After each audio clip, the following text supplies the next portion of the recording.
আগামী শনিবার পর্যন্ত বজ্র বিদ্যুৎ সহ বৃষ্টির সম্ভাবনা। বুধ ও বৃহস্পতিবার বৃষ্টি বাড়বে দক্ষিণবঙ্গে। উত্তরে বুধ থেকে শুক্রবার পর্যন্ত ভারী বৃষ্টির পূর্বাভাস। বঙ্গোপসাগরে তৈরি হয়েছে নিম্নচাপ এবং উত্তাল থাকবে সমুদ্র। মৎস্যজীবীদের সমুদ্রে যেতে নিষেধাজ্ঞা হাওয়া অফিসের। আগামী শনিবার পর্যন্ত বজ্রবিদ্যুৎ সহ বৃষ্টির সম্ভাবনা রয়েছে। বুধ ও বৃহস্পতিবার বৃষ্টি বাড়বে দক্ষিণবঙ্গে, পাশাপাশি উত্তরে বুধ থেকে শুক্রবার পর্যন্ত ভারী বৃষ্টির পূর্বাভাস। বঙ্গোপসাগরে তৈরি হয়েছে নিম্নচাপ এবং উত্তাল থাকবে সমুদ্র। মৎস্যজীবীদের সমুদ্রে যেতে নিষেধাজ্ঞা হাওয়া অফিসের। এ নিয়ে আমরা বিস্তারিত কথা বলবো। আমাদের সঙ্গে সরাসরি রয়েছেন আমাদের প্রতিনিধি পৃথা দাশগুপ্ত। পৃথা, যেমনটা জানা যাচ্ছে যে আগামী শনিবার পর্যন্ত বজ্রবিদ্যুৎ সহ বৃষ্টির সম্ভাবনা রয়েছে। উত্তর এবং দক্ষিণে বজ্রবিদ্যুৎ সহ বৃষ্টি এবং কোথায় কোথায় ভারী বৃষ্টিপাতের সম্ভাবনা রয়েছে, কি জানাচ্ছে হাওয়া অফিস?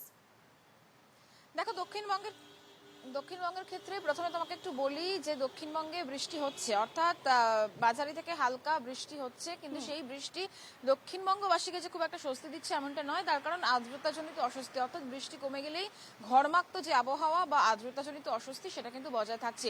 সেই জায়গায় দাঁড়িয়ে বুধবার থেকে অর্থাৎ আগামীকাল থেকে বৃষ্টির পরিমাণ দক্ষিণবঙ্গের ক্ষেত্রে বেশ খানিকটা বাড়বে এবং শুক্র শনিবার নাগাদ বর্ধমান, ২ পরগনা, হাওড়া, হুগলি, বোলপুর এই সমস্ত জায়গায় কিন্তু বৃষ্টি বাড়ার অর্থাৎ কোথাও কোথাও ভারী বৃষ্টিরও সম্ভাবনা রয়েছে।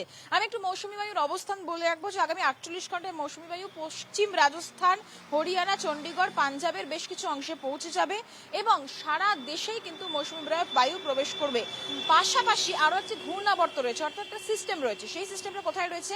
গুজরাট, আসাম, ঝাড়খণ্ড, হরিয়ানা এবং মধ্যপ্রদেশ, গাঙ্গেয় পশ্চিমবঙ্গ আর উড়িষ্যা সংলগ্ন উপকূলে ঘূর্ণাবর্তের রূপে এই যে সিস্টেম, সেই সিস্টেম অবস্থান করছে। আর এই সিস্টেমের জন্যই দক্ষিণবঙ্গে আস্তে আস্তে কিন্তু বৃষ্টির পরিমাণ বাড়বে। তবে উত্তরবঙ্গের ক্ষেত্রে যদি আমরা দেখি, সেক্ষেত্রে উত্তরবঙ্গে শুক্রবার শনিবার আবারও ভারী থেকে অতি ভারী বৃষ্টির একটা সতর্ক বার্তা দেওয়া রয়েছে। ইতিমধ্যেই মৎস্যজীবীদের সমুদ্রে যেতে বারণ করা হয়েছে, তার কারণ ৪০ থেকে ৫০ কিলোমিটার বেগে দমকা হাওয়া বইতে পারে।